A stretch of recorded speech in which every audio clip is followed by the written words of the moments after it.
necessary in making a man great and a nation great. 1. Conviction in the powers of goodness. 2. Absence of jealousy and suspicion. And 3. Helping all who are trying to be good and do good to others. With this inspiring quote of Swami Vivekananda's, I would like to tell you about a series of incidents that led me to hold Swamiji with the utmost respect and reverence.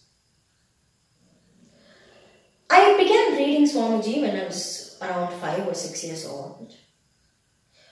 Wait, let me tell you about it from the beginning. I lost my sight when I was little more than a baby. So I didn't really understand the value of the loss, and I didn't really know about it to understand it. So in my own way, I was really happy. Unlike other children, I didn't go and play around in the grounds, but I did sit, play with my toys, listen to my parents read, thought about too many things, and asked too many questions. But I wasn't really interested in anything. I was without purpose. I was bored. So, one day, my mom, probably realizing this, came to me and sat beside me, started reading Swamiji out loud to me. To be frank, I didn't really understand the quotes and thoughts of Swamiji then. But after reading them out to me, she explained what they meant. And when I realized their meaning, I knew that following those quotes and his guidance would lead me to the greatest height I can ever reach. So I requested that my parents read Swamiji out loud to me. Days went by and I grew. And as I grew, life became more complicated. One day, I must have been around 8 or 9 at that time, my mom found me considerably upset and she asked me what it was all about.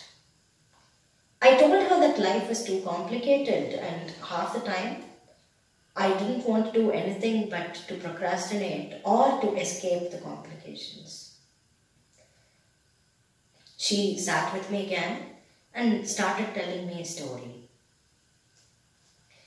Swamiji was walking the streets of Varanasi one day. It was a hot day, and when he looked back, a monkey was following him.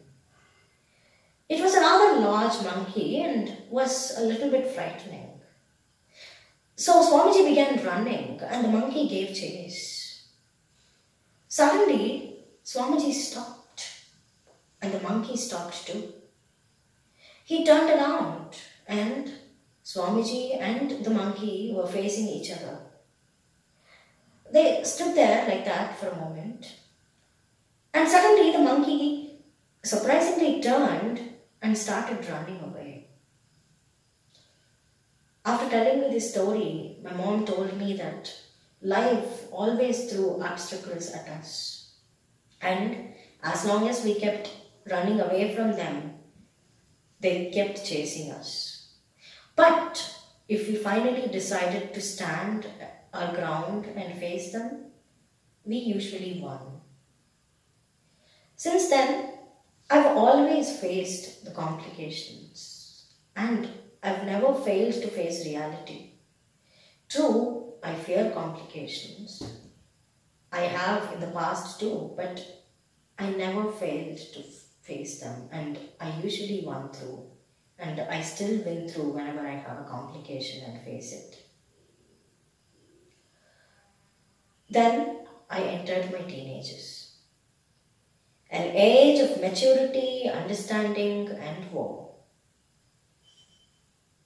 You understood too many things. You realized when the adults made an error, but you didn't know whether to point it out because obviously you've been told not to contradict your elders. So one day in class, this story came up. I mean, this topic came up when we were discussing something. So, after class, my faculty took me aside and read out a story from Swamiji's life. Swamiji had gone to watch a play, and while the play was underway, a troop of British police officers entered the arena.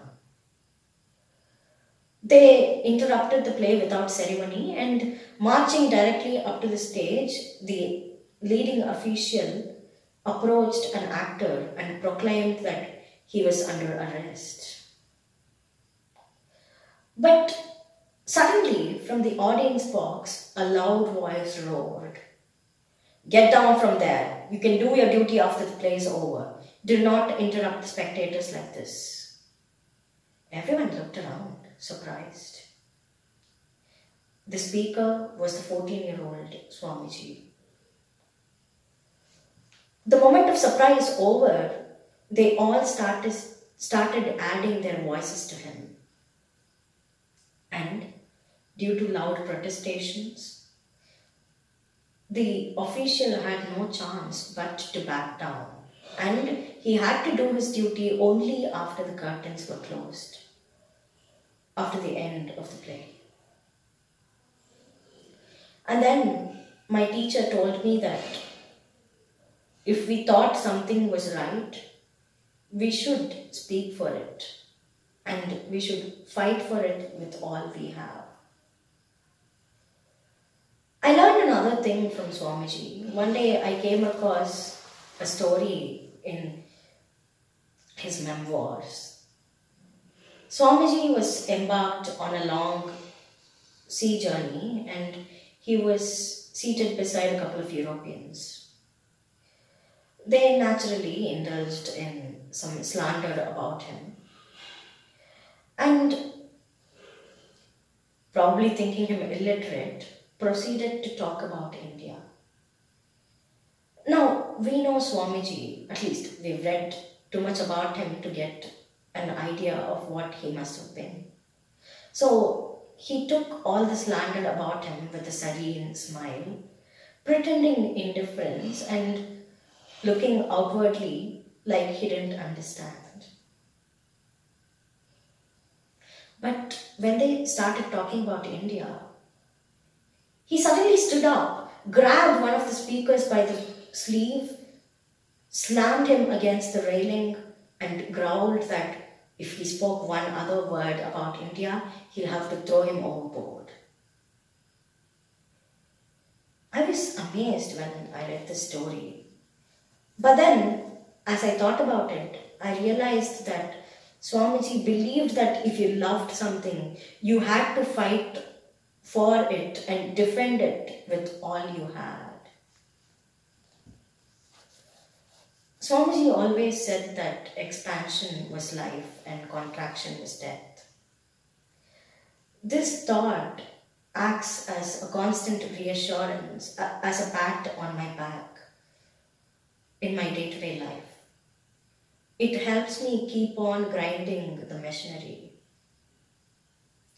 So, I would like to conclude by saying that we should work persistently, efficiently, efficaciously, effectively, and with perseverance as Swamiji taught us to work. And if we do, we can achieve the greatest height in our life. Thank you.